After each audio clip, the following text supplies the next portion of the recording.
삼엄한 경비가 삼는 교도소의 육중한 철문이 둔탁한 금속성 소음을 내며 열렸습니다. 마치 수년간의 결핍에 지친 또 한 명의 인간을 세상 밖으로 내보내는 것이 마지못해 이루어지는 일인 양 느껴졌습니다. 강준호는 개인 소지품이 든 비닐봉지를 손에 꼭 쥐고 문지방을 넘었습니다. 그것이 그의 이전 삶에서 남은 전부였습니다. 47살, 그중 9년을 철창 안에서 보냈습니다.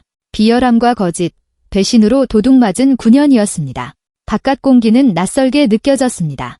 더 날카로웠고 그가 잊고 지냈던 도시의 냄새로 가득 차 있었습니다. 준호는 정문에서 몇 걸음 떨어진 곳에 멈춰 눈을 감고 깊게 숨을 들이마셨습니다. 자유. 매일 밤 잠들기 전 기도처럼 속으로 되뇌던 단어였습니다. 이제 그 자유가 바로 여기, 곁에 있었지만 웬일인지 안도감은 느껴지지 않았습니다. 오직 공허함뿐이었습니다.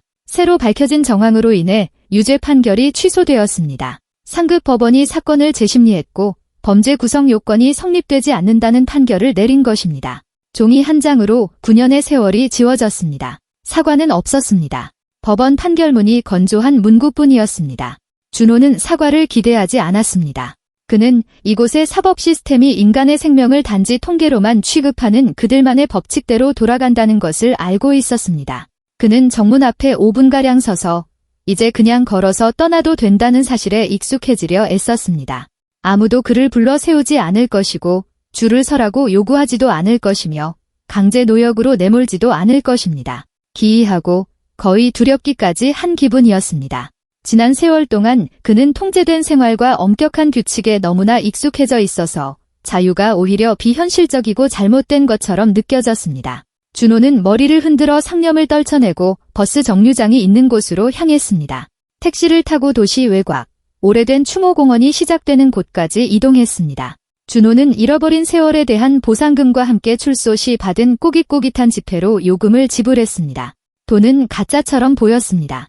감옥의 회색빛 일상에 익숙해진 손에는 너무 밝고 너무 새 것처럼 느껴졌습니다. 나이가 지긋한 택시기사는 호기심 어린 눈으로 그를 바라보았지만 아무것도 묻지 않았습니다. 아마도 추모공원으로 사람들을 태워 나르며 온갖 사연을 보아왔기 때문일 것입니다. 추모공원은 침묵으로 그를 맞이했습니다. 드문드문 보이는 방문객들이 묘비 사이를 거닐고 있었습니다. 누군가는 조화를 정리하고 있었고 누군가는 그저 추억에 잠겨서 있었습니다. 준호는 묘역 번호를 세며 중앙 통로를 따라 걸었습니다. 그는 이곳을 외울 듯이 알고 있었습니다. 2년 전 다른 교도소로 이감된 후 마침내 편지를 받을 수 있게 되었을 때 친척들이 묘소 사진을 보내주었기 때문입니다. 이수진, 그의 아내, 그가 모든 것을 바칠 수 있었던 여자. 그녀는 그가 구속된 지 1년 만에 세상을 떠났습니다. 그에게 전해진 소식은 그랬습니다. 짧은 편지에는 사인, 이 신부전이라고 적혀 있었습니다. 준호는 그때 믿지 않았습니다. 수진은 고작 38이었습니다. 건강에 대해 불평한 적이 한 번도 없었습니다. 하지만 철창 안에서 그가 무엇을 할 수 있었겠습니까? 답이 없는 질문들로 머리를 싸매는 것뿐이었습니다. 묘소로 가는 길에 그는 구속되기 전 마지막 만남을 떠올렸습니다. 평범한 아침이었습니다. 부엌에서 아침 식사를 하고 있었죠. 수지는 그가 서툴게 계란 프라이를 만드는 모습을 보고 웃음을 터뜨렸습니다. 그는 작별 키스를 하며 저녁에 돌아오겠다고 말했습니다. 하지만 돌아가지 못했습니다. 그는 사무실에서 곧장 연행되었습니다. 수갑을 찬 채 놀란 직원들 사이를 지나갔습니다. 회사 자금 횡령, 사문서 위조, 사기 혐의였습니다. 이 모든 것은 그가 친형제처럼 믿었던 사업 파트너 최태석이 꾸민 짓이었습니다. 묘소는 추모공원 구석진 곳, 오래된 단풍나무 아래에 있었습니다. 이름과 날짜가 새겨진 소박한 회색 비석이었습니다. 준호는 비석 앞에 무릎을 꿇고 그녀가 좋아했던 하얀 국화 꽃다발을 내려놓았습니다. 그는 차가운 돌 위를 손바닥으로 쓸며 기수진이라는 글자를 따라가 보았습니다. 미안해, 준호가 속삭였고 그의 목소리는 갈라졌습니다. 지켜주지 못해서, 곁에 있어주지 못해서 미안해. 그는 쪼그리고 앉아 손에 머리를 파묻은 채 지난 세월 처음으로 자신에게 약해지는 것을 허락했습니다. 눈물이 눈을 뜨겁게 달구었지만 흐르지는 않았습니다. 그는 수감 생활 2년차와 3년차 사이 어딘가에서 우는 법을 잊어버렸습니다. 그곳, 교도소에서 눈물은 사치였고 감당할 수 없는 것이었습니다. 자신의 무죄를 믿어주던 유일한 사람과의 추억과 마주한 지금 그는 목 놓아 울고 싶었지만 그럴 수 없었습니다. 기억이 파도처럼 밀려왔습니다. 공통된 친구의 결혼식에서 처음 만났던 날 창가에서 주스를 들고 지루한 표정으로 서 있던 수진에게 그가 다가가 멋있는 말로 깊은 인상을 남기려 애쓰자 그녀가 웃음을 터뜨리며 너무 애쓰는 것 같다고 말했던 순간 밤거리를 거닐며 모든 것에 대해 그리고 아무것도 아닌 것에 대해 이야기했던 날들 그리고 자신이 가망 없이 사랑에 빠졌음을 깨달았던 순간 별빛 아래 공원에서 피크닉을 하며 잔디밭 위에서 청혼했던 날 그녀는 행복해서 울었고 그는 언제나 곁에 있겠다고 세상의 모든 것으로부터 그녀를 지키겠다고 맹세했습니다. 하지만 지키지 못했습니다. 지켜내지 못했습니다. 준호는 얼마나 앉아 있었는지 알 수 없었습니다. 10분 아니면 30분일지도 모릅니다. 시간은 그의 인생에서 뜯겨나간 9년을 보상하려는 듯 기묘하게 흘러갔습니다. 멀리서 까마귀 우는 소리가 들렸습니다. 추모공원은 서서히 비어가고 있었습니다. 사람들은 집으로 살아있는 이들의 일과 걱정으로 돌아가고 있었습니다. 마침내 그는 일어설 결심을 하고 무릎을 털었습니다. 서류를 정리하고 새로운 삶을 시작해야 했습니다. 하지만 수진이 없는 삶이 무슨 의미가 있을까요? 무엇으로도 채울 수 없는 공허함 뿐이었습니다. 그가 묘소에서 한 걸음, 그리고 또 한 걸음을 때려던 순간이었습니다. 아저씨는 왜 우리 엄마 묘소에 계세요? 바로 옆에서 가늘고 앳된 경계심 어린 목소리가 들려왔습니다. 준호는 멈칫하다가 천천히 뒤를 돌아보았습니다. 9살 정도 되어 보이는 여자아이가 서 있었습니다. 어두운 머리카락을 하나로 묶었고 커다란 갈색 눈이 그를 유심히 관찰하고 있었습니다. 잔무늬가 있는 수수한 원피스에 조금 낡고 야른 재킷을 걸치고 있었습니다. 손에는 오다가 꺾은 듯한 시든 꽃 한 송이가 들려 있었습니다. 준호는 발밑에 땅이 꺼지는 듯한 기분을 느꼈습니다. 소녀의 얼굴, 그것은 뼈저리게 익숙한 얼굴이었습니다. 가녀린 이목구비, 살짝 들린 코끝, 윗입술 위의 점까지 수진과 똑같았습니다. 그는 수진의 어린 시절 사진을 수백 번도 더 보았습니다. 눈매, 눈썹 모양까지 모든 것이 아내를 떠올리게 했습니다. 이건 우연일 리가 없었습니다. 그가 입을 때려 했지만 목소리가 나오지 않았습니다. 준호는 헛기침을 했습니다. 나는 내 엄마의 친구란다. 아주 오랜 친구. 소녀는 아이들 특유의 솔직함으로 그를 관찰하며 고개를 갸웃거렸습니다. 그런데 왜 전 아저씨를 한 번도 본 적이 없죠? 전에는 안 오셨잖아요. 내가 멀리 있었거든. 아주 멀리. 준호가 힘겹게 대답했습니다. 이름이 뭐니? 하은이요. 소녀가 대답했습니다. 최하은, 최씨라고. 그 이름은 곤봉으로 갈비뼈를 얻어맞은 것보다 더 큰 충격으로 다가왔습니다. 최태석, 그의 옛 사업 파트너. 그를 함정에 빠뜨리고 구속되게 만들고 회사를 가로챈 그 사람. 설마 준호 아저씨란다. 그가 평정심을 유지하려 애쓰며 말했습니다. 하은아, 너희 엄마 이름이 뭐였니? 이수진이요. 소녀가 비석을 가리켰습니다. 저기 쓰여 있잖아요. 엄마는 제가 태어난 지 몇 달 안 돼서 돌아가셨대요. 할아버지 태석님이 저는 엄마를 기억할 수 없을 거라고 하셨어요. 준호는 쓰러지지 않으려 비석 모서리를 붙잡았습니다. 몇 달 수진이 죽었을 때 아이는 생후 몇 달이었다. 그렇다면 하은이는 9살이어야 한다. 그가 감옥에 있었던 시간과 정확히 일치했습니다. 즉, 그가 체포되었을 때 수진은 임신 중이었다는 뜻입니다. 임신했는데 그는 몰랐습니다. 아니면 수진이 알았지만 말할 틈이 없었을지도 모릅니다. 하은아, 그가 아이 눈높이에 맞춰 앉았습니다. 누가 엄마에 대해 이야기해 주었니? 엄마에 대해 뭘 알고 있어? 소녀는 어깨를 으쓱했습니다. 거의 없어요. 태석 할아버지는 엄마 이야기를 못하게 하세요. 슬픈 이야기니까 과거를 들추지 말라고요. 그리고 집에서는 아예 물어보면 안 돼요. 민우 아빠가 그녀는 마지막 단어에서 말을 더듬었습니다. 마치 그 단어를 말하는 것이 힘든 것처럼 제가 엄마 이야기를 꺼내면 화를 내요. 민우, 준호가 되물었지만 이미 이해하고 있었습니다. 최민우, 최태석의 아들. 평생 아버지 등골을 빼먹으며 살았고 남의 돈을 쓰는 것 말고는 아무것도 할 줄 모르는 30살의 한량. 네, 저를 입양했대요. 정확히는 할아버지가 입양했다고 하셨어요. 하지만 민우 아빠는 저를 안 좋아해요. 하은은 마치 날씨 이야기를 하듯 무덤덤하게 말했습니다. 자주 소리를 지르고 가끔 때려요. 할아버지는 그게 맞는 거라고, 제가 말을 잘 들어야 한다고 하셨어요. 준호는 분노로 속이 뒤집히는 것을 느꼈습니다. 놈들이 아이를 때리고 있었습니다. 그의 딸을, 단지 그의 딸이라는 이유만으로. 그는 유전자 검사나 확인 절차 없이도 온몸으로 알 수 있었습니다. 날짜가 맞고 얼굴이 똑같았으며 최태석이 그의 딸을 데려갔다는 사실이 모든 것을 말해주었습니다. 하은아, 어디 사니? 그 민우 아빠랑요. 내 도시 외곽에 큰 집이 있는데 전 거기가 싫어요. 민우 아빠는 항상 화가 나 있고 태석 할아버지는 저더러 민우 아빠를 아빠라고 부르라고 강요해요. 전 싫은데 그 사람 진짜 아빠 아니죠? 그렇죠? 그래, 아니다. 준호가 쉰 목소리로 대답했습니다. 그런데 여긴 어떻게 왔니? 누가 태워다 줬어? 아무도요. 혼자 왔어요. 가끔 다들 자거나 할아버지가 일 보러 가셨을 때 몰래 빠져나와요. 여긴 조용하고 아무도 혼내지 않거든요. 엄마한테 와서 오늘 어땠는지 이야기해요. 대답은 안 해주지만요.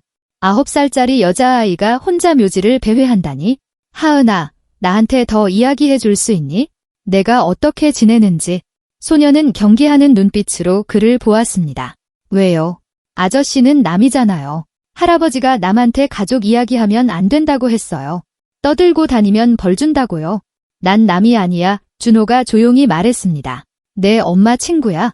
널 도와주고 싶어서 그래? 하은은 잠시 그를 빤히 쳐다보았습니다. 그 눈에 담긴 너무나 어른스러운 피로감에 준호의 가슴이 미어지는 듯 했습니다. 아이가 세상을 저렇게 경계하고 의심 가득한 눈으로 바라봐서는 안 되는 일입니다. 좋아요. 마침내 그녀가 말했습니다. 하지만 할아버지한테는 비밀로 해주실 거죠? 제가 쓸데없는 소리 하고 다닌다고 알면 고아원에 보내버린다고 하실 거예요. 제가 뭘 잘못하면 항상 그렇게 말씀하세요. 절대 말 안 할 계획 속에서는 천불이 났지만 준호는 약속했습니다. 말해보렴. 그리고 하은이는 이야기했습니다. 엄마가 죽은 직후 생후 몇 달밖에 안 된 자신을 그들이 어떻게 입양했는지, 태석 할아버지가 자신을 가족으로 받아준 것에 감사해야 한다며 그들이 아니었으면 고아원 신세였을 거라고 말했다는 것, 민우 아빠가 첫날부터 자신을 싫어하며 남의 피, 짐덩어리라고 불렀고 자신의 방을 할아버지 서재로 내주고는 자신을 낡은 담요가 쌓인 창고 방에 살게 했다는 이야기까지. 엄마에 대해, 과거에 대해, 그 무엇에 대해서도 질문하는 것이 금지되었습니다. 민우 아빠는 제가 조용히 하고 말만 들어야 한대요. 하은이가 작은 목소리로 말했습니다. 말 안 들으면 허리띠로 때려요. 한 번은 너무 세게 맞아서 3일 동안 앉지도 못했어요. 할아버지는 그게 올바른 훈육이라고 제가 제 위치를 알아야 한다고 하셨어요. 준호는 듣고 있었고 한마디 한마디 들을 때마다 분노가 치밀어 올랐습니다. 그들은 그의 딸을 데려가 창고에 가두고 때렸습니다. 그리고 그동안 그는 감옥에 앉아 자신에게 아이가 있다는 사실조차 모르고 있었습니다. 하은아, 엄마가 왜 돌아가셨는지 들은 적 있니? 할아버지는 엄마 심장이 멈췄다고 하셨어요. 엄마가 약해서 출산이랑 스트레스를 못 견디신 거라고요. 하지만 전 안 믿어요. 사진 속 엄마는 너무 예쁘고 강해 보이는 거려. 어떻게 심장이 멈출 수 있어요? 나도 모르겠구나. 준호는 솔직하게 대답했습니다. 하지만 내가 꼭 알아낼게. 하은은 가슴이 찢어질 듯한 희망을 담아 그를 바라보았습니다. 정말요? 엄마한테 무슨 일이 있었는지 알아내실 거예요? 약속할게. 그들은 묘소 앞에 잠시 더 머물렀습니다. 준호는 무슨 말을 해야 할지, 자신이 진짜 누구인지 아이에게 어떻게 설명해야 할지 알 수 없었습니다. 지금은 때가 아니었습니다. 먼저 모든 것을 밝혀내고 증거를 수집해서 수진에게 무슨 일이 있었는지 알아내야 했습니다. 그러고 나서 딸을 데려올 것입니다. 가봐야 해요. 하은이 하늘을 보며 말했습니다. 곧 할아버지가 낮잠에서 깨실 시간이에요. 제가 없어진 걸 알면 난리가 날 거예요. 허락 없이 나가는 걸 싫어하시거든요. 가보렴. 준호가 고개를 끄덕였습니다. 하지만 하은아, 조심해야 해. 알겠어요. 그리고 무슨 일이 생기면, 정말 견디기 힘들면 그는 출소할 때 받은 휴대전화를 꺼내 번호를 적어 주었습니다. 이 번호 꼭 기억해둬. 도움 필요하면 전화할 수 있겠니? 소녀는 고개를 끄덕이며 외우기 위해 숫자를 속삭였습니다. 그러고는 몸을 돌려 추모공원 출구를 향해 뛰어갔습니다. 뛰어가면서 머리끈을 고쳐 맸습니다. 준호는 그녀가 길모퉁이 뒤로 사라질 때까지 지켜보았습니다. 낡은 원피스를 입고 묘지 길을 달리는 작은 뒷모습. 그의 딸. 그는 수진의 묘소 앞에 홀로 남아 무릎을 꿇고 얼굴을 감싸 쥐었습니다. 그가 알고 있다고 생각했던 모든 것이 한순간에 무너져 내렸습니다. 딸이 있습니다. 그에게서 도둑 맞은 딸, 맞고 학대당하는 딸, 그리고 수진. 준호는 신부전을 믿지 않았습니다. 우연이 너무 많았고 최태석에게 너무 편리한 죽음이었습니다.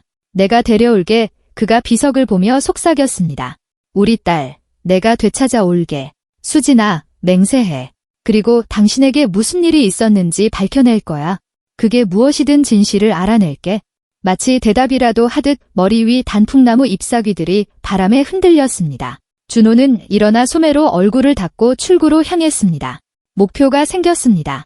지난 9년 만에 처음으로 싸울 가치가 있는 진짜 살아있는 목표가 생겼습니다. 그는 진실을 찾을 것이고 자신의 인생을 훔쳐간 자들의 소나귀에서 딸을 구해낼 것입니다. 최태석은 모든 것에 대한 대가를 치르게 될 것입니다. 배신, 도둑 맞은 세월, 수진, 그리고 하은이까지. 준호는 묘지길을 걸으며 머릿속으로 이미 계획을 세우고 있었습니다. 내일부터 움직일 것입니다. 내일부터 진짜 싸움이 시작될 것입니다. 자유를 위해서가 아니라 그건 이미 얻었으니까 정의를 위해, 딸을 위해, 아내의 기억을 위해. 아침이 밝았을 때 준호는 도시 외곽의 좁은 월세방에 있었습니다. 그는 거의 잠을 이루지 못했습니다. 밤새 좁은 침대에서 뒤척이며 하은이와의 만남을 머릿속으로 되감았습니다. 자신의 딸, 그 단어를 속으로 되낼 때마다 가슴 한구석이 조여왔습니다. 9년 동안 그는 딸의 존재조차 몰랐습니다. 아이는 원수의 집에서 자라며 매질과 모욕을 견뎌왔습니다. 첫 햇살이 야른 커튼 사이로 비쳐들 때 준호는 일어나 찬물로 세수하고 옷을 입었습니다. 교도소에서 나올 때 입었던 낡은 청바지와 셔츠 차림 그대로였습니다. 새 옷을 사야 했지만 그건 나중 문제였습니다. 지금은 더 중요한 일이 있었습니다. 그는 주머니에서 구겨진 종이 한 장을 꺼냈습니다. 전날 김지영이라는 이름을 적어둔 종이었습니다. 수진의 옛 직장 동료이자 절친한 친구였던 사람입니다. 수진이 그가 구속된 후 어떤 일을 겪었는지 아는 사람이 있다면 그건 지영일 것입니다. 준호는 옛 수첩에 기적적으로 남아있던 연락처를 뒤져 그녀의 전화번호를 찾았습니다. 어제 저녁에 이미 전화를 걸어 만날 약속을 잡았습니다. 그들은 시내의 작은 카페에서 만났습니다. 김지영은 창가 자리에 앉아 있었습니다. 그녀는 늙어 보였고 머리에는 흰머리가 희끗희끗했습니다. 눈가에는 주름이 잡혀 있었습니다. 44이었지만 더 나이 들어 보였습니다. 준호를 보자 그녀는 깜짝 놀라며 일어났습니다. 세상에, 강준호 씨 정말 나오셨을 줄은 몰랐어요. 그녀의 목소리가 떨렸습니다. 전화하셨을 때 장난 전화인 줄 알았어요. 장난 아닙니다. 그는 그녀 맞은편에 앉아 눈을 똑바로 쳐다보았습니다. 지영 씨, 진실을 알아야겠습니다. 수진이한테 무슨 일이 있었던 겁니까? 그녀는 시선을 피했습니다. 저도 전부 다 아는 건 아니에요. 하지만 제가 아는 것만으로도 지난 세월 내내 괴로웠어요. 말해주세요. 기억나는 대로 전부. 지영은 힘을 내기 위해 깊게 숨을 들이쉬었습니다. 준호 씨가 구속된 후 수진이는 충격에 빠졌어요. 당신이 유죄라는 걸 믿을 수 없어 했죠. 실수일 거라고, 함정에 빠진 거라고 했어요. 하지만 증거는 없고 수사는 마치 당신을 흉악범 다루듯 몰아갔죠. 수진이는 변호사를 구하려고 백방으로 뛰어다니며 돈을 모았지만 소용없었어요. 재판은 순식간에 끝났고 유죄 판결이 나오자 수진이는 그냥 무너져 버렸어요. 준호는 입을 굳게 다문 채 듣고만 있었습니다. 재판이 끝나고 일주일쯤 지났을까 최태석이 찾아왔어요. 당신 파트너라면서 돕고 싶다고 했죠. 수진이는 그를 믿었어요. 지푸라기라도 잡고 싶은 심정이었으니까요. 태석은 당신이 정말 유죄라고, 자기가 회계부정을 발견했고 당신이 수진이 몰래 뒤에서 검은 돈을 만졌다고 설득했어요. 개자식, 준호가 씹어뱉듯 말했습니다. 자기가 다 꾸며놓고 나를 범죄자로 몰아갔군. 제가 말리려고 했어요. 최태석은 믿을 사람이 못 된다고 했지만 듣지 않았어요. 수진이는 임신 중이었어요. 준호 씨 3개월 차였죠. 스트레스, 공포, 호르몬 변화. 그 모든 게 수진이를 약하게 만들었어요. 태석은 그걸 이용했죠. 거의 매일 찾아와서 걱정해주는 척, 돈이랑 집 문제를 해결해주겠다고 했어요. 불쌍한 여자를 곤경에서 구해주는 착한 아저씨 행세를 한 거죠. 수진이가 임신 사실을 털어놓았어요. 네, 당신이 잡혀가고 한 달쯤 뒤였어요. 고백할 때 저도 옆에 있었거든요. 태석은 걱정하는 척하며 아이에게는 안정이 필요하다고, 미래를 생각해야 한다고 했어요. 돈과 병원 지원을 제안했죠. 수진이는 받아들였어요. 별 수 있었겠어요. 혼자였으니까요. 지영은 흐르는 눈물을 닦으며 말을 멈추었다가 다시 이었습니다. 그러고 나서 사라졌어요. 그냥 증발해 버렸어요. 당신 구속되고 2달 뒤였나. 전화를 안 받고 약속 장소에도 안 나오는 거예요. 집으로 찾아갔죠. 집은 텅 비어 있었어요. 이웃들이 그러는데 검은색 차가 와서 태워갔대요. 비싼 지프차였대요. 무슨 일인지 알아보려 했지만 아무도 몰랐어요. 그 다음에 무슨 말을 들었습니까? 8개월 뒤에 최태석한테 연락이 왔어요. 수진이가 죽었다고요? 신부전이래요. 급사라서 손 쓸 틈도 없었다고. 장례는 이미 치렀고 자기가 다 처리했다고 하더군요. 전 그 사람 말 하나도 안 믿었지만 뭘 할 수 있었겠어요? 경찰서에 갔지만 사망신고가 정식으로 되어 있대요. 의사 소견서도 있고요. 준호는 분노가 차오르는 것을 느꼈습니다. 그럼 그놈이 죽였거나 죽게 만들었다는 거군? 저도 몰라요. 준호 씨, 하지만 그 사람이 뭔가 숨기고 있다는 건 확신해요. 너무 딱딱 들어맞잖아요. 당신은 감옥에 가고 수진이는 죽고 회사는 몽땅 그 사람 차지고요. 아이는요? 아이는 어떻게 됐는지 들었습니까? 지영은 고개를 저었습니다. 아니요. 태석은 아이도 산모랑 같이 죽었다고 했어요. 전 내내 그렇게 알고 있었고요. 왜 물어보세요? 아이는 살아있습니다. 이름은 하은이, 9살이에요. 최태석이 입양했어요. 그 집에서 살고 있는데 학대당하고 있습니다. 지영은 입을 막으며 창백해졌습니다. 세상에, 아이를 데려갔다고요? 왜요? 모르겠지만 알아낼 겁니다. 그리고 거기서 데려올 겁니다. 그들은 조금 더 대화를 나누었습니다. 지영은 뭔가 더 알고 있을지 모를 사람들의 이름을 몇 개 적어주었습니다. 준호는 수첩에 꼼꼼히 적은 뒤 고맙다고 인사하고 카페를 나왔습니다. 퍼즐이 맞춰지고 있었지만 증거가 필요했습니다. 확실하고 반박할 수 없는 증거가. 그 다음 3일 동안 준호는 정보를 수집하는 데 매달렸습니다. 수진의 옛 동료들, 이웃들, 그녀의 마지막 모습을 본 사람들을 찾아다녔습니다. 서서히 사건의 시간표가 재구성되었습니다. 수진은 실제로 심한 심리적 압박을 받고 있었습니다. 태석은 그녀를 조종하며 준호가 범죄자이니 그를 잊고 아이만 생각하라고 세뇌했습니다. 한 이웃은 수진이 차에 실려가는 것을 봤다고 증언했습니다. 창백해서 제대로 서 있지도 못하는 그녀 옆에 비싼 정장을 입은 남자가 있었다고 했습니다. 인상착의로 보아 최태석이었습니다. 그들은 지프차를 타고 떠났고 그게 수진의 마지막 모습이었습니다. 준호는 구청에 가서 수진의 사망진단서 사본을 발급받았습니다. 문서를 꼼꼼히 살피던 그는 첫 번째 모순점을 발견했습니다. 사망 일시 2016년 8월 15일 14시 30분 장소 세원클리닉 최태석 소유의 사설병원. 준호는 종이를 구겨 쥐었습니다. 역시 모든 길은 그놈에게로 통하고 있었습니다. 준호는 수진이 임신 중에 다녔던 산부인과를 찾아갔습니다. 운이 좋게도 원장은 사정을 듣고 이해심을 발휘해 기록을 찾아주기로 했습니다. 여기 이수진 씨 차트예요. 그녀가 파일을 건네며 말했습니다. 기록이 다 있네요. 준호는 차트를 넘겼습니다. 정기검진 기록이 꼼꼼하게 남아 있었습니다. 그리고 마지막 진료 기록. 2016년 8월 15일 15시. 기록에는 이렇게 적혀 있었습니다. 담당의 박혜린. 진료 시간 15시 40분. 이 페이지 복사 좀 해주실 수 있습니까? 심장이 요동치는 것을 느끼며 준호가 물었습니다. 물론이죠. 강준호 씨 뉴스에서 사연 봤어요. 억울한 옥살이 하신 거 정말 안타깝더라고요. 정의를 바로잡는 데 도움이 된다면 가져가세요. 준호는 진료기록부 사본을 들고 병원을 나섰습니다. 딱 걸렸습니다. 사망진단서 사망시각 14시 30분. 하지만 15시에 수진은 살아서 의사 진료를 받고 있었습니다. 14시 30분에 죽은 사람이 15시에 산부인과 진료를 받을 수는 없는 노릇입니다. 이것은 명백한 조작 증거였습니다. 그는 세원 클리닉으로 향했습니다. 50대 중반의 차가운 인상을 가진 원무과장이 그를 맞았습니다. 이수진 씨 사망 관련 의료 기록을 요청합니다. 준호가 증명서를 내밀며 말했습니다. 가족이신가요? 남편분. 여기 제 신분증입니다. 과장은 인상을 찌푸리며 서류를 확인하더니 고개를 끄덕였습니다. 기다리세요.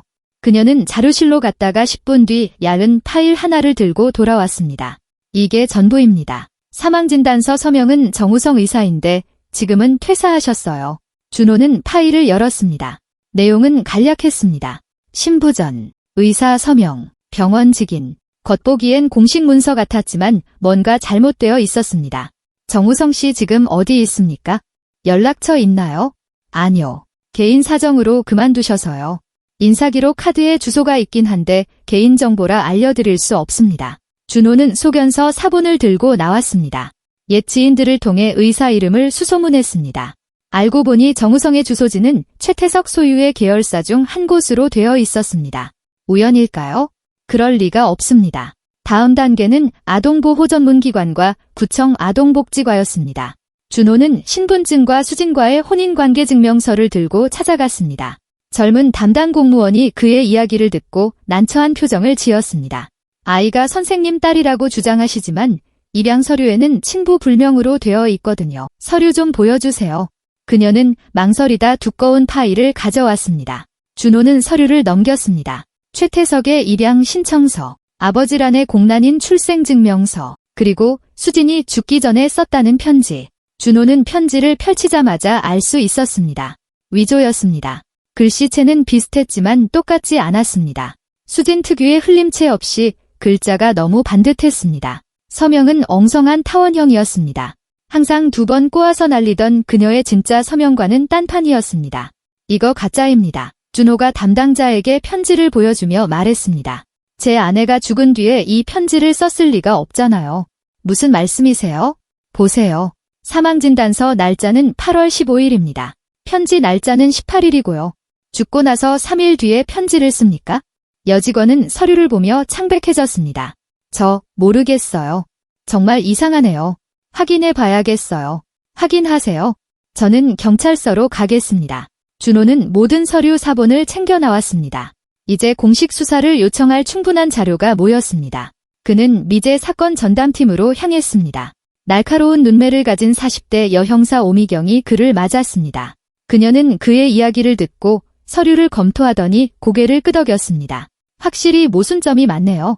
제가 맡겠습니다. 필적 감정하고 기록 조회하고 참고인 조사해야 하니 시간은 좀 걸릴 겁니다. 얼마나 걸립니까? 최소 한 달 더 걸릴 수도 있고요. 그렇게 오래 기다릴 수 없습니다. 제 딸이 그놈 집에서 학대당하고 있다고요? 오 형사는 안타까운 눈빛으로 그를 보았습니다. 이해합니다만 증거 없이는 아이를 데려올 수 없어요. 법대로 해야죠. 최대한 서두르겠습니다. 아버님도 추가 증거를 모아보세요. 녹취록이나 목격자 진술 같은 거요. 도움이 될 겁니다. 준호는 무거운 마음으로 경찰서를 나왔습니다. 한 달 후 하은이가 모욕과 폭력을 견뎌야 할 한 달 후 그냥 기다릴 수는 없었습니다. 움직여야 했습니다. 그는 방으로 돌아와 계획을 세웠습니다. 최태석이 모든 걸 무사히 넘어갈 수 있다고 생각한다면 큰 오산입니다. 준호는 감옥이라는 지옥을 겪었고 9년을 잃었으며 아내의 죽음과 딸의 존재를 알게 되었습니다. 이제 그는 하은이를 되찾고 최태석을 무너뜨리기 위해 그 어떤 짓이라도 할 것입니다. 다음 날 그는 다시 추모공원으로 갔습니다. 거기서 하은이를 만날 수 있기를 바라며 그의 예감은 적중했습니다. 소녀는 무릎을 끌어안고 엄마 묘소 앞에 앉아 있었습니다. 안녕. 준호가 옆에 앉으며 조용히 말을 건넸습니다. 안녕 하세요. 그녀가 고개를 들어 그를 보았습니다. 또 오셨네요? 도와주겠다고 약속했잖니. 하은아, 혹시 민우 아빠가 너한테 소리 지르거나 협박할 때 녹음할 수 있겠니? 소녀는 인상을 찌푸렸습니다. 전 핸드폰 없어요. 할아버지가 아직 이르다고. 그럼 내 옛날 폰을 줄게. 작아서 숨기기 좋을 거야. 그 사람이 하는 말 다 녹음해둬. 그래야 널 거기서 데리고 나올 수 있어? 데리고 나가서 어디로요? 나한테로. 내가 내 진짜 아빠란다. 하은아, 내 엄마가 내 아내였고 넌 내 딸이야. 소녀는 눈을 동그랗게 뜨고 얼어붙었습니다. 정말, 정말이에요. 정말이야. 증명할게. 그러려면 내 도움이 필요해. 하은은 천천히 고개를 끄덕였습니다. 그 눈에 희망이 피어올랐습니다. 지난 세월 동안 꺼지지 않았던 바로 그 희망. 누군가 자신을 이 지옥에서 구해줄 거라는 희망. 알겠어요. 소녀는 전화기를 재킷 주머니에 숨겼습니다. 아저씨가 시키는 대로. 아니, 아빠가 시키는 대로 할게요. 마지막 단어를 그녀는 맛을 보듯 조심스럽게 발음했습니다. 준호는 숨이 턱 막히는 것 같았습니다. 아빠, 얼마나 듣고 싶었던 말인가. 전혀 알지도 못했던 딸의 입에서 그 말이 나왔습니다. 다 잘 될 거야. 그가 어깨를 감싸 안으며 약속했습니다. 내가 널 데려올게. 아주 곧.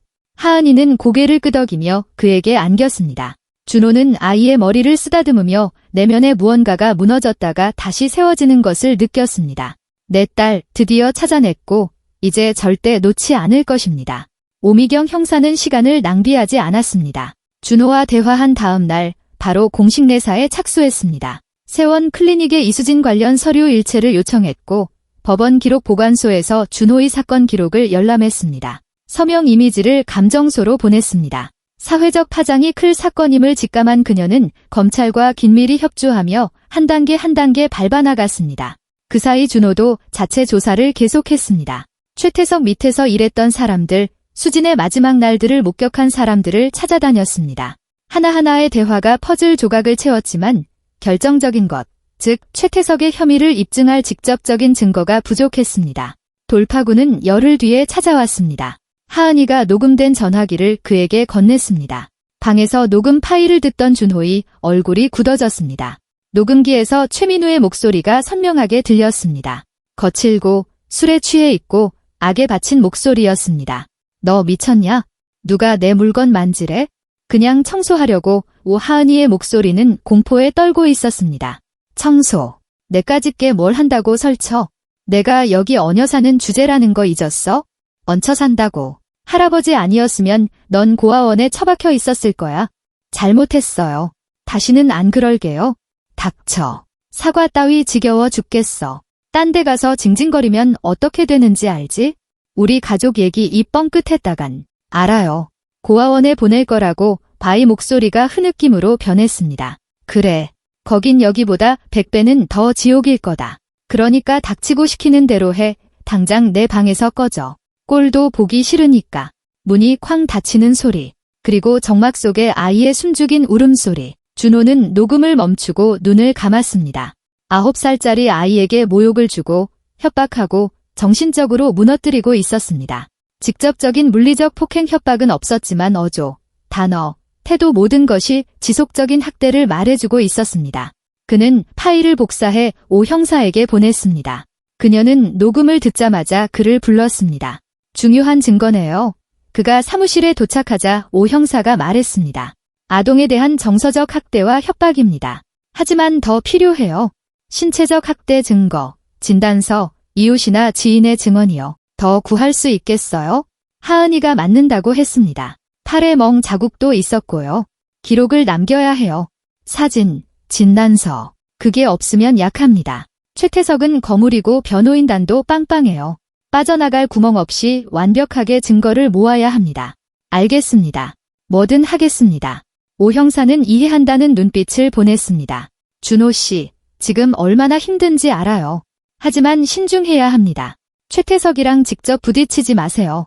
도발하지도 마시고요. 아이가 위험해질 수 있습니다.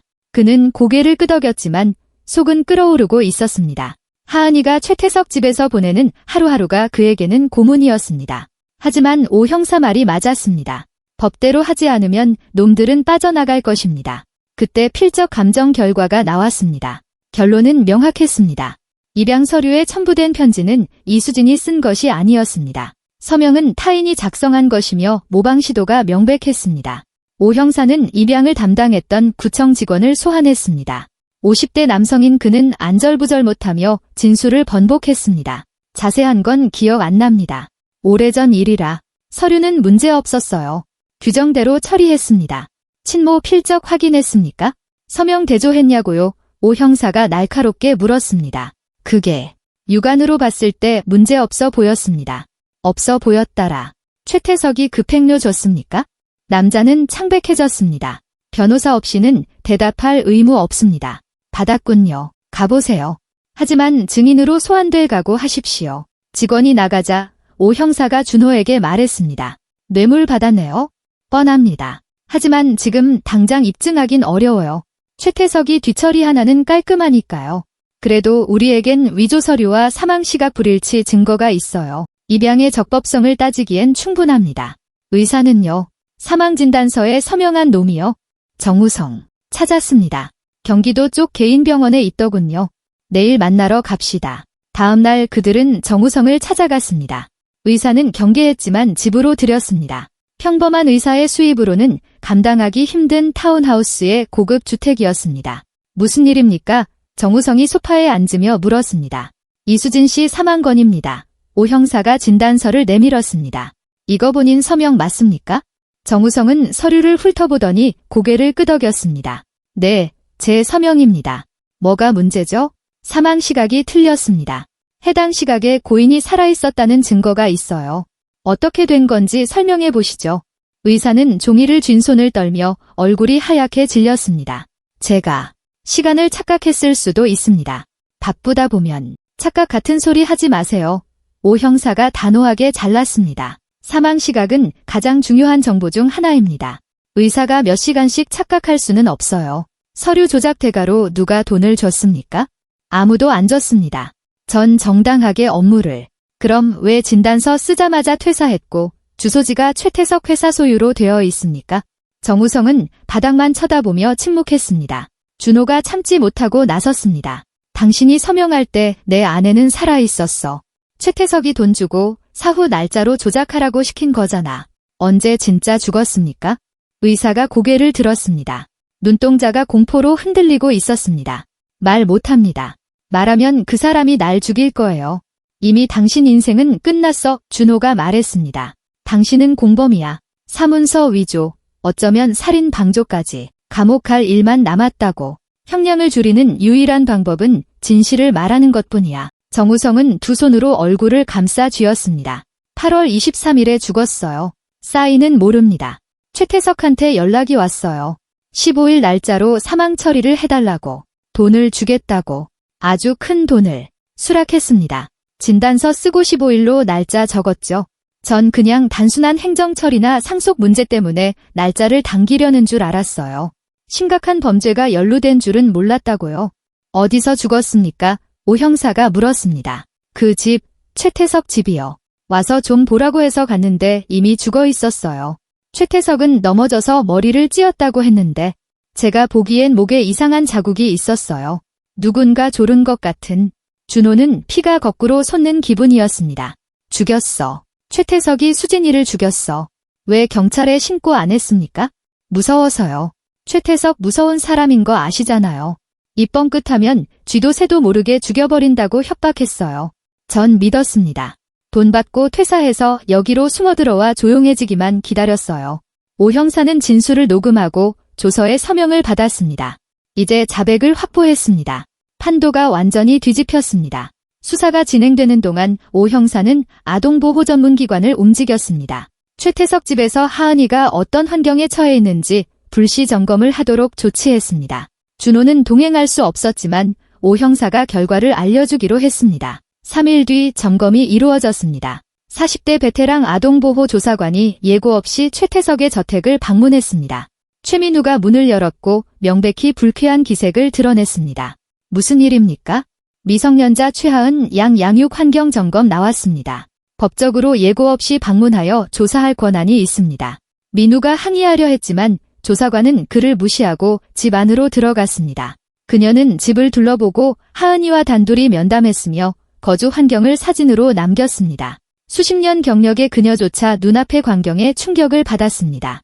하은이는 방이 아니라 창고에서 자고 있었습니다. 바닥에는 낡은 이불 뭉치와 커버 없는 베개가 널려 있었습니다. 아이 물건이라곤 거의 없었습니다. 티셔츠 몇 장, 청바지 2벌, 낡은 운동화, 교복 한 벌이 구석의 종이 상자에 담겨 있었습니다. 내 방은 어디니? 조사관이 물었습니다. 저기, 태석 할아버지가 쓰고 계세요. 하은이가 기어 들어가듯 대답했습니다. 수리할 때까지만 참으라고 하셨는데 2년이 지났어요. 이건 뭐니? 조사관이 아이 팔의 멍을 가리켰습니다. 하은이는 눈을 피했습니다. 넘어졌어요. 거짓말하지 마라, 하은아. 넘어져서 생긴 멍이 아니란다. 누가 때렸니? 소녀는 입술을 깨물며 침묵했습니다. 조사관이 눈높이를 맞추며 말했습니다. 들어보렴. 난 널 도와주러 온 거야? 하지만 내가 사실대로 말해줘야 해. 누가 널 괴롭히면 내가 여기서 데리고 나갈 수 있어? 안전한 곳으로. 하은이가 눈물 고인 눈을 들었습니다. 민우 아빠요. 제가 뭘 잘못하면 허리띠로 때려요. 할아버지는 그게 맞는 거라고 훈육이라고 하셨어요. 그래. 맞은 곳 좀 보여줄 수 있겠니? 소녀가 티셔츠를 걷어 올렸습니다. 등에는 오래된 상처 자국들이 선명했습니다. 희미해져가는 긴 줄무늬들이 여전히 남아 있었습니다. 조사관은 모든 것을 촬영하고 기록했습니다. 그러고는 최민우와 최태석을 불렀습니다. 서재에서 나온 최태석은 거만한 표정의 백발 노신사였습니다. 무슨 일이죠? 그가 차갑게 물었습니다. 아동을 창고에 방치하고 신체적 학대를 가했습니다. 명백한 아동복지법 위반입니다. 즉시 피해 아동 분리 조치하고 귀하의 친권 제한을 신청하겠습니다. 당신 그럴 권한 없어. 민우가 고래고래 소리를 질렀습니다. 내 집이고 내 방식대로 키우는 거야.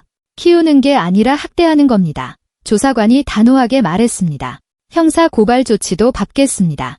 최태석이 분노를 억누르며 그녀를 노려보았습니다. 후회하게 될 겁니다. 내가 누구를 아는지 알면 공무집행 방해 및 협박, 혐의 추가하겠습니다. 조사관이 하은에게 돌아섰습니다. 짐 챙기렴. 아줌마랑 가자. 어디로요? 하은이가 겁먹은 표정으로 물었습니다. 일시 보호소로 갈 거야. 법원에서 결정 날 때까지 안전하게 지낼 수 있어? 거기선 아무도 널 못 때려. 하은이는 빈약한 짐을 비닐봉지에 주섬주섬 담았습니다. 태석과 민우는 꼼짝없이 서서 지켜볼 수밖에 없었습니다. 조사관은 아이 손을 잡고 현관으로 향했습니다. 이게 끝이 아니야. 태석이 등 뒤에 대고 으르렁거렸습니다. 당신들한테는 끝입니다. 조사관이 대꾸하고 문을 닫았습니다. 그날 저녁 오 형사에게 전화가 왔습니다. 하은이를 보호소로 데려왔다고 했습니다. 지금은 보호소에 있지만 임시 조치예요. 준호 씨가 친부로서 아이를 인도받을 수 있도록 신청서 냈습니다. 공식적으로 친자 확인을 위해 DNA 검사를 해야 해요. 언제입니까? 내일이요. 연구소 주소 보낼 테니 오세요. 하은이도 올 겁니다. 준호는 밤새 한숨도 못 잤습니다. 내일이면 딸을 볼 수 있습니다. 내일이면 그들의 인생 2막이 시작됩니다. 그리고 최태석은 그 대가를 치를 것입니다. 다음 날 연구소 복도에서 하은이가 조사관과 함께 앉아 있었습니다. 준호를 보자 아이가 벌떡 일어나 달려왔습니다. 아빠. 준호는 아이를 안아 올렸습니다. 너무 작고 가벼웠습니다. 우리 딸. 괜찮아. 그가 속삭였습니다. 이제 다 괜찮아. DNA 검사는 금방 끝났습니다. 결과는 3일 뒤에 나온다고 했습니다. 준호는 몇 시간 동안 하은이와 공원을 산책하고 대화하며 서로를 알아갔습니다. 아이는 학교 이야기, 진짜 가족에 대한 꿈을 이야기했습니다. 그는 들으면서 가슴이 미어지는 동시에 사랑으로 벅차올랐습니다. 헤어질 시간이 되자 하은이는 그를 놓아주려 하지 않았습니다. 내일 또 올 거지? 무조건. 널 데려갈 수 있을 때까지 매일 올게. 정말 데려갈 수 있어? 그럼. 약속해. 3일 뒤 결과가 나왔습니다. 친자 불일치 확률 0%. 강준호는 최하은의 생물학적 아버지였습니다. 빼도 박도 못할 공식 증거였습니다. 오 형사는 즉시 입양 무효 소송과 친권자 지정 변경 신청을 냈습니다. 동시에 최태석과 최민우를 사문서 위조, 불법 입양, 아동 학대 및 특수 협박, 그리고 최태석의 경우 이수진 살해 혐의, 치사 등으로 입건했습니다. 사건은 언론을 탔습니다. 동업자에게 누명을 씌우고 아내를 죽음으로 내몰고 딸까지 납치해 학대한 기업가 이야기는 대중의 공분을 샀습니다. 최태석은 돈으로 입막음하려 했고 호화 변호인단을 꾸렸지만 증거가 너무 많았습니다. 정우성의 자백, 최민우의 녹취록, 학대 사진, 위조 서류, 날짜의 모순. 이 모든 것이 완벽하게 그를 옥죄었습니다. 수사 개시 일주일 만에 최태석이 구속되었습니다. 최민우도 아동학대 혐의로 기소되었습니다. 둘 다 구치소에 수감되어 재판을 기다리게 되었습니다. 준호는 창가에 서서 도시를 내려다보았습니다. 전투는 이겼지만 전쟁은 아직 끝나지 않았습니다. 재판이 남았고 하은이의 양육권 판결도 남았습니다. 하지만 그는 알았습니다. 이제 다 잘 될 것이라는 걸. 딸을 되찾았고 최태석은 죗값을 치를 것입니다. 차가운 10월의 아침, 재판이 시작되었습니다. 법정은 기자들과 변호사, 방청객으로 가득 찼습니다. 최태석 사건은 세간의 이목을 집중시켰습니다. 너무 많은 스캔들 요소와 유력 인사들이 얽혀 있었기 때문입니다. 준호는 맨 앞줄에 앉아 서류 봉투를 꽉 쥐고 있었습니다. 최태석이 교도관 2명과 함께 입장했습니다. 비싼 양복을 입고 머리는 잘 정돈되어 있었습니다. 마치 재판을 받는 게 아니라 격식 있는 행사에 참석해주는 듯한 거만한 태도였습니다. 그의 시선이 법정을 훑다가 준호에게 멈췄습니다. 순간 증오가 번뜩였지만 그는 곧 표정을 관리하고 피고인석에 앉았습니다. 최민우의 몰골은 훨씬 초라했습니다. 평생 아버지 뒤에 숨어 살던 30살 남자는 이제 겁먹고 당황한 기색이 역력했습니다. 그는 방청석 쪽은 쳐다보지도 못하고 안절부절 못했습니다. 이제 자신을 지켜줄 사람이 없다는 걸 깨달은 얼굴이었습니다. 재판장이 개정을 선언했습니다. 피고인 최태석에 대한 사문서 위조, 불법 입양, 이수진 사망 관련 혐의 및 범죄단체 조직 혐의 사건, 그리고 피고인 최민우의 아동복지법 위반 사건 심리를 시작합니다. 검사 측, 공소사실 진술하십시오. 검사가 일어나 혐의 내용을 낭독하기 시작했습니다. 9년 전 최태석이 어떻게 강준호를 함정에 빠뜨려 회사를 가로챘는지, 임신한 이수진을 어떻게 정신적으로 조종해 죽음으로 몰고 갔는지, 어떻게 서류를 조작하고 뇌물로 이 양을 성사시켰는지 조목조목 짚어나갔습니다. 피고인 최태석은 왜 굳이 아이를 입양했을까요? 검사가 잠시 말을 멈추고 법정을 둘러보았습니다. 모두가 의문을 가질 만합니다. 유력 사업가가 왜 자신이 감옥에 보낸 남자의 딸을, 그것도 남의 아이를 데려다 키웠을까요? 답은 간단하고도 잔인합니다. 하은 양은 최태석의 범죄에 대한 살아있는 증거였습니다. 이수진이 임신 중이었고 의문스러운 정황 속에 사망했다는 증거 말입니다. 아이를 고아원에 보내면 언젠가 커서 의문을 품고 친부모를 찾거나 엄마의 죽음을 파헤칠 위험이 있었습니다. 하지만 아이가 자신의 완벽한 통제하에 있다면, 고립되고 겁먹은 채 과거를 모르고 자란다면 절대 위협이 되지 않을 테니까요. 하은 양은 딸이 아니었습니다. 보험이었습니다. 자신의 범죄를 이수진과 함께 영원히 묻어버리기 위한 살아있는 담보였습니다. 검사는 서류 더미 위에 손을 얹었습니다. 최태석은 아이를 공포 속에 가두고 모욕하고 엄마에 대한 기억을 지우도록 강요했습니다. 아이의 과거를 지움으로써 자신의 범죄도 지우려 한 것입니다. 이건 선행이 아닙니다. 계산적이고 냉혹한 아동에 대한 범죄입니다. 우리에겐 의사 정우성의 증언이 있습니다. 검사가 계속했습니다. 그는 최태석의 사주를 받고 돈을 받아 사망진단서를 조작했다고 자백했습니다. 정우성은 시신에서 타살 흔적인 삭힌 목 졸린 자국을 보았지만 피고인의 협박이 두려워 신고 대신 돈을 택했습니다. 법정이 술렁거렸습니다. 기자들은 받아 적느라 바빴고 카메라 플래시가 터졌습니다. 최태석은 꼼짝도 않고 앉아 있었지만 표정은 굳어 있었습니다. 또한 검사가 이었습니다. 피고인 최민우가 미성년자인 피해자를 협박하고 모욕하는 녹취록이 있습니다. 신체적 학대를 증명하는 진단서, 아동보호기관의 열악한 거주 환경 보고서까지, 이 모든 것이 아이에 대한 체계적인 폭력을 증명합니다. 그는 잠시 쉬었다가 말을 맺었습니다. 피고인 최태석은 거짓과 배신, 범죄 위에 자신의 제국을 세웠습니다. 사익을 위해 무고한 사람들의 인생을 파괴했습니다. 강준호의 자유를 뺐고 이수진의 목숨을 뺐고 최하은의 어린 시절을 뺏었습니다. 이제 법의 심판을 받아야 합니다. 검사가 자리에 앉았습니다. 재판장이 변호인 측을 보았습니다. 변호인, 진술하세요. 최태석의 변호사가 일어났습니다. 거물급 형사 전문 변호사로 절망적인 사건도 뒤집기로 유명한 사람이었습니다. 재판장님, 검찰 측 주장은 추측과 정황 증거에 불과합니다. 서류 절차에 하자가 있었던 건 인정하지만 제 의뢰인이 이수진 씨 사망에 직접 개입했다는 증거가 어디 있습니까? 정우성의 증언은 자기 죄를 덜어보려고 남에게 뒤집어 씌우는 범죄자의 말일 뿐입니다. 그는 손짓을 섞어가며 계속했습니다. 입양 문제도 그렇습니다. 제 의뢰인은 선의로 한 행동입니다. 고아가 된 아이를 거둔 겁니다. 절차상 실수는 있었을지 몰라도 범죄자는 아닙니다. 아이를 돕고자 했던 사람을 범죄자로 모는 겁니다. 학대 혐의는요? 재판장이 날카롭게 물었습니다. 진단서에 학대 흔적이 명백한데요. 그건 피고인 최민우의 소관이지 최태석과는 무관합니다. 우 변호사가 받아쳤습니다. 아버지가 다 큰 아들의 행동까지 책임질 순 없죠. 민우 씨가 훈육 과정에서 좀 과했을 순 있지만 그건 가정사지 형사사건이 아닙니다. 준호는 속이 부글부글 끓었지만 침묵을 지켰습니다. 저런 궤변으로 최태석을 성인군자로 포장하려 하다니. 당장 뛰쳐나가 진실을 외치고 싶었지만 참아냈습니다. 첫 번째 증인으로 정우성이 나왔습니다. 그는 창백하고 긴장된 모습으로 증언대에 섰습니다. 그는 수사 과정에서 했던 진술을 확인했습니다. 최태석의 사주와 돈을 받고 사망 일시를 조작했다는 것. 왜 승낙했습니까? 판사가 물었습니다. 무서웠습니다. 최태석 씨 힘 있는 거 아시잖습니까? 거절하거나 신고하면 죽은 목숨이라고 대놓고 말했습니다. 살고 싶어서 돈 받고 시키는 대로 했습니다. 얼마 받았습니까? 2억 원입니다. 법정이 다시 술렁였습니다. 최태석은 변호사에게 뭐라 맹렬히 속삭였습니다. 다음 증인은 김지영이었습니다. 그녀는 최태석이 어떻게 수진을 고립시키고 세뇌했는지 증언했습니다. 수진이는 절망에 빠져 있었어요. 지영이 눈물을 닦으며 말했습니다. 철저히 혼자가 됐죠.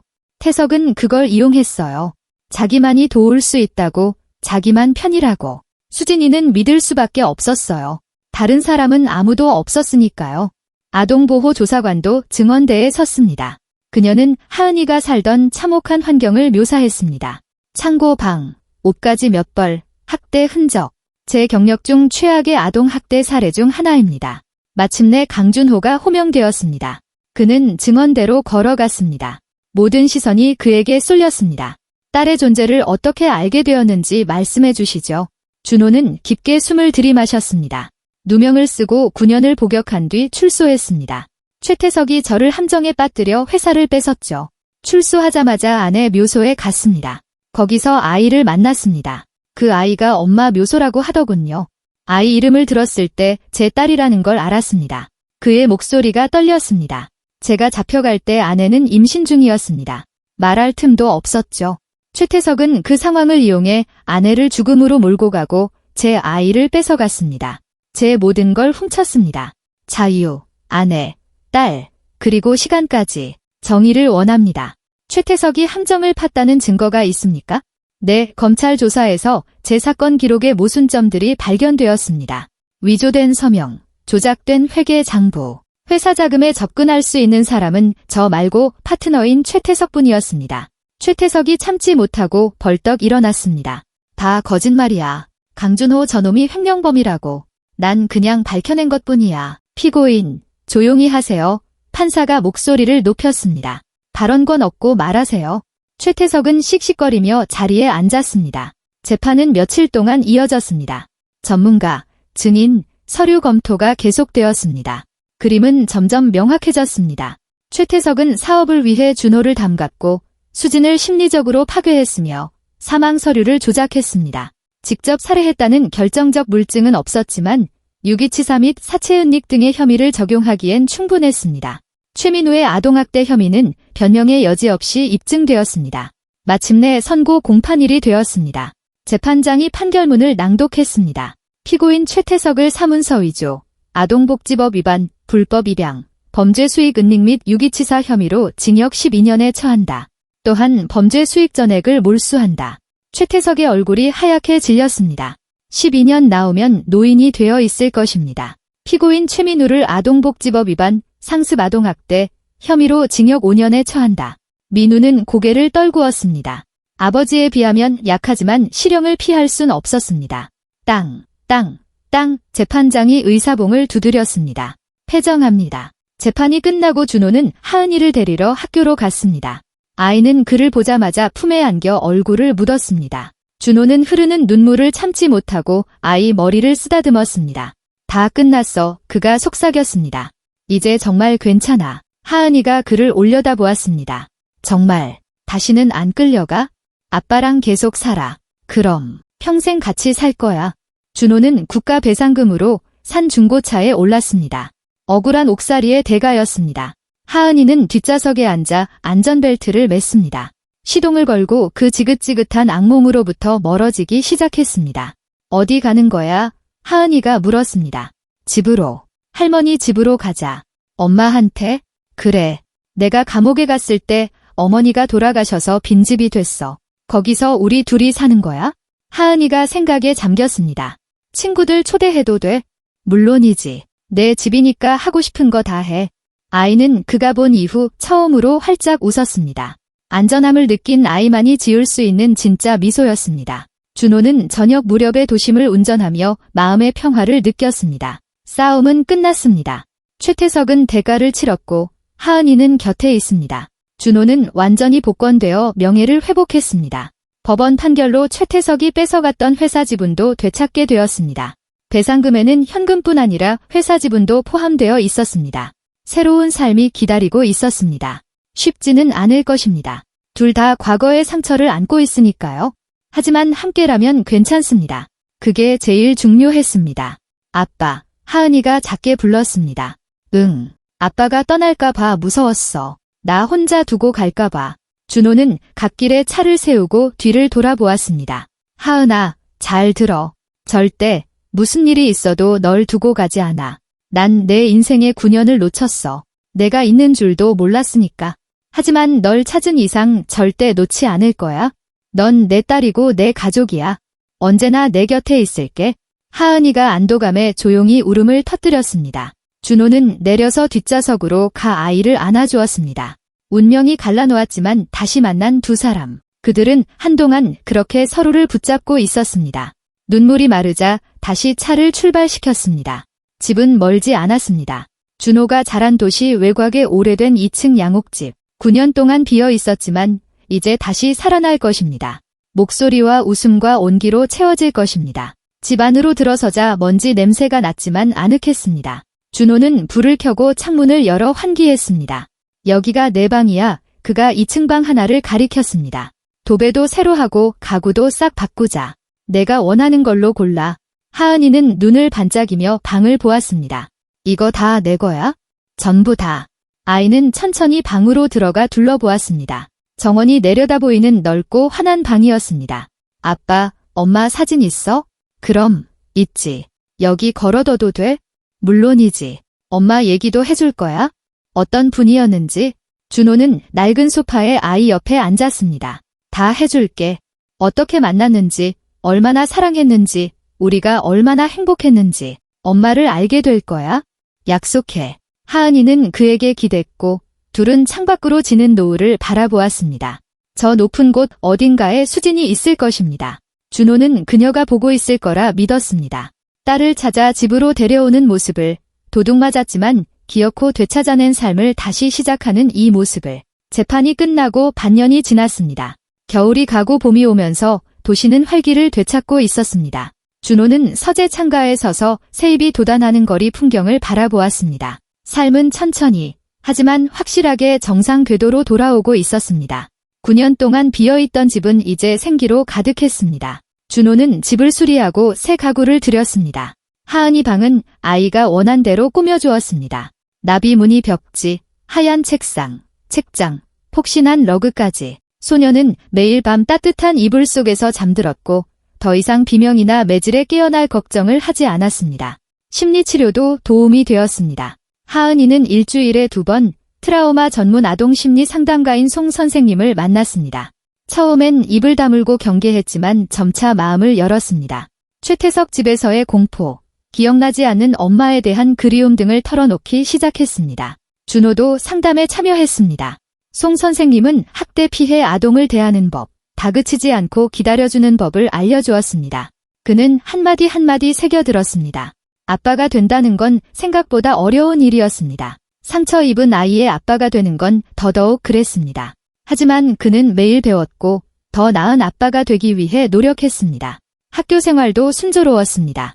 집 근처 학교로 전학 간 하은이는 선생님들의 배려 속에 잘 적응했습니다. 반 친구들과도 잘 어울려 단짝 친구인 혜진이와 민지를 집에 데려오기도 했습니다. 하은이 방에서 들려오는 까르르 웃음소리에 준호의 마음도 따뜻해졌습니다. 딸은 아이가 되는 법을 배우고 있었습니다. 기뻐하고 웃고 친구를 사귀는 법을. 사업도 제자리를 찾아갔습니다. 되찾은 회사 지분을 바탕으로 준호는 경영에 복귀했습니다. 회사는 그동안 엉망이 되어 빚더미에 올라 있었지만 준호는 사람을 새로 뽑고 계약을 손보며 정상화에 힘썼습니다. 힘들었지만 보람찼습니다. 국가 배상금은 회사 재건과 집 수리에 요긴하게 쓰였습니다. 오늘은 특별한 날이었습니다. 준호는 하은이와 보내기 위해 휴가를 냈습니다. 추모공원에 가기로 했거든요. 어젯밤 저녁 식사 자리에서 하은이가 먼저 말을 꺼냈습니다. 아빠, 엄마 보고 싶어. 우리 잘 지낸다고 얘기해주고 싶어. 데려다 줄 거야? 그럼 가야지. 준호의 목소리가 떨렸습니다. 아침에 그들은 수진이 좋아하던 하얀 국화를 사서 출발했습니다. 차 안에서 하은이는 꽃을 꼭 안고 생각에 잠겨 있었습니다. 무슨 생각하니? 엄마 생각. 어떤 분이었을까? 아빠한테 많이 들었지만 상상이 잘 안 가서. 엄마는 친절했어? 아주 다정하고 강했지? 웃음이 많았어. 엄마가 웃으면 주변 사람들도 다 따라 웃게 될 정도로 전염성이 강했단다. 책 읽는 거 좋아했고 특히 추리소설을 좋아했어. 사과파이도 기가 막히게 구웠지? 나도 가르쳐 줄 거야. 해보자. 레시피가 기억날지 모르겠지만 시도는 해보자. 추모공원에 도착했습니다. 봄볕이 묘역을 비추고 새들이 지저귀고 있었습니다. 준호가 출소 후 처음 딸을 만났던 그 차가운 날과는 사뭇 다른 풍경이었습니다. 묘소는 깨끗했습니다. 준호가 틈틈이 와서 관리한 덕분이었습니다. 하은이는 헌화대에 꽃을 놓고 쪼그리고 앉아 비석을 어루만졌습니다. 엄마, 안녕. 저 하은이에요. 엄마한테 할 말이 있어서 왔어요. 저 이제 진짜 아빠랑 살아요. 아빠는 좋은 사람이에요. 저 돌봐주고 학교 데려다주고 숙제도 봐줘요. 우리 큰 집에서 살아요. 제 방도 생겼고 친구들도 있어요. 이제 안 무서워요. 목소리가 떨렸지만 아이는 계속했습니다.